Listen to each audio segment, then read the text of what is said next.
Fisk unit. Fisk unit.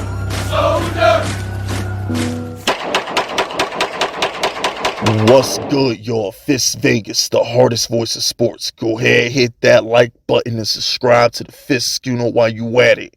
Y'all know what time it is. If you ain't with it, you best get with it. Now let's rock. Alright, look. If you hear rain in the background, that's because I'm in my car. I'm recording this video after I went for a walk. You know, this COVID took my smell and my taste, and I saw it was raining this morning. It's a little over 6 in the morning, and I walked around the neighborhood. Maybe I could ignite my senses back. But before I go back into my quarantine, I want to record this video with some fresh air. So forgive the raindrops if you hear them. Yesterday, the New York Giants signed Isaiah Hodgins to a 1-year deal. So, but he's ours, though. He's an exclusive free agent. He's a restricted free agent regardless, but it's nice that we gave him the 1-year deal. That shows that we have faith in him and we believe in him. Now, yesterday on Twitter, under Adam Schefter, I tweeted, and a lot of people was acting funny when I said it, but I said, you know what? I think Isaiah Hodgins can be better than T. Higgins, and I mean it. I've said it on this channel before. I believe Isaiah Hodgins, with a whole off season with that killer number 8, with a whole off season with him, I believe he could be a stud number 2 receiver. I've seen enough. Y'all have to put this in context, okay? This is a guy who was cut from the Bills. He was cut from the Bills, and he came onto a Giants team and balled. Hodgins balled, okay?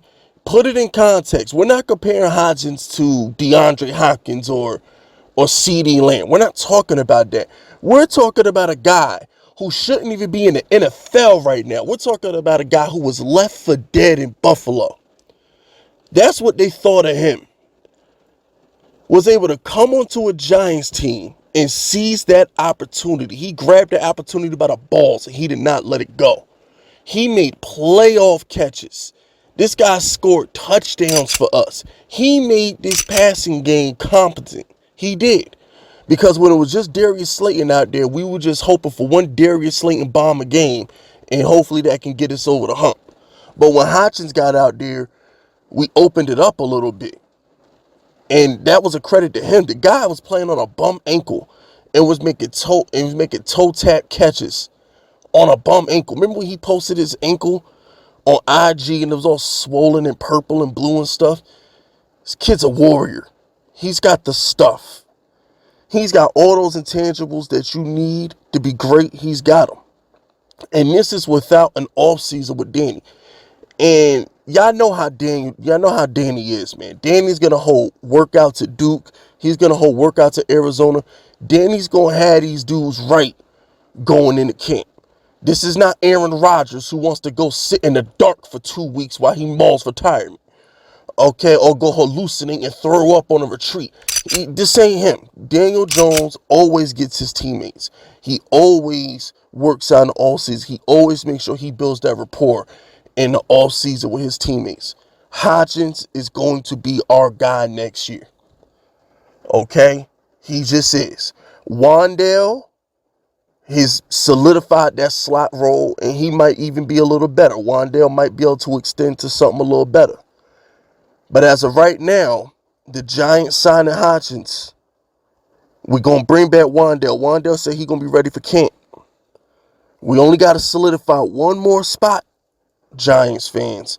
One more spot. And that is our game-breaking receiver. The one who makes everybody better.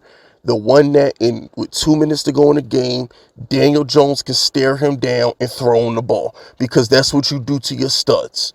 When you got Jamar Chase or Justin Jefferson, we saw it versus Buffalo. Remember, the dude Kirk Cousins was just staring down Justin Jefferson, just throwing on the ball and double and triple coverage, and he just comes down with it because that's his job, because that's what number one stud receivers do.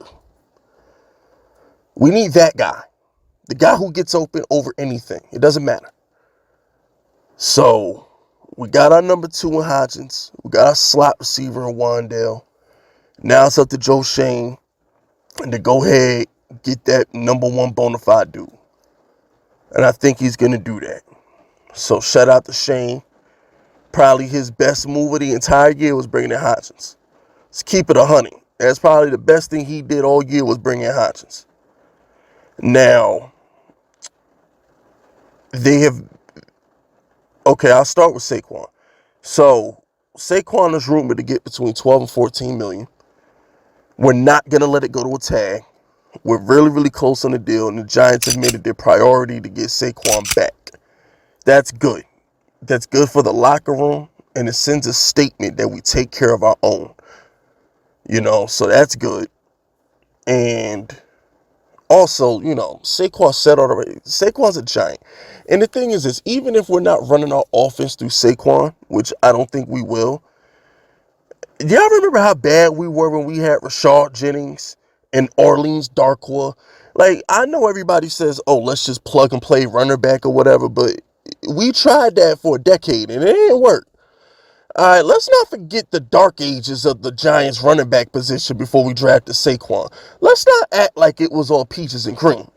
The Ahmad Bradshaw, Brandon Jacobs era, those were good runner backs. Jacobs was a good runner back. Bradshaw was a number 1 runner back in Indianapolis for years when he left the Giants. So the Giants had 2 number 1 runner backs that shared the backfield. We didn't just have 2 bums out there. We had 2 legit number 1s who we worked in tandem with. We didn't just throw some randoms out there and say, figure it out.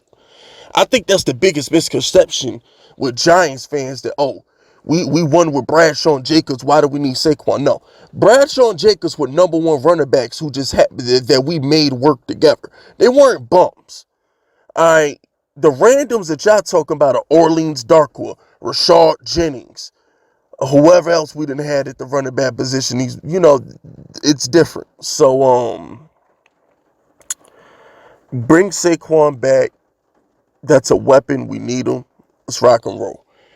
Finally, they're negotiating with Danny. It's looking like Danny's probably going to get close to 40, which is, look, as bad as I want Daniel Jones to get his money and reset the market because he deserves it. Like, I feel like Daniel Jones deserves $50 million a year. He does. You know what? I'm going to keep it 100 with you. As a Giants fan, if Joe Shane can get this kid for $40 million, $45 million, I'll take it. Because that's going to allow us to get better players. And I know what y'all think. If it's 40, 45 million, that's too much for Daniel Jones. By the time Hurts and Burrow and Herbert and Lamar get paid, if we have Danny for anywhere between 40 and $45 million, it's going to be a discount. Y'all have to think 3 steps ahead. In life, you have to think 3 steps ahead. So anything if Danny does sign a long-term deal, which he'll be dumb to, Danny will be dumb to sign a long-term deal. He would. Danny should play the season out on the tag and max out his money next year. That's what Danny should do, but we'll see what happens. If we get Danny on a long-term deal between $40 and $45 million, that's a discount. So we'll see what happens with Joe Shane. And yeah, that's it, man. So that's Hodgins. And there go your update on Saquon and Danny. Alright, y'all enjoy y'all weekend. Alright, I'm going to work on getting my smell and my taste back.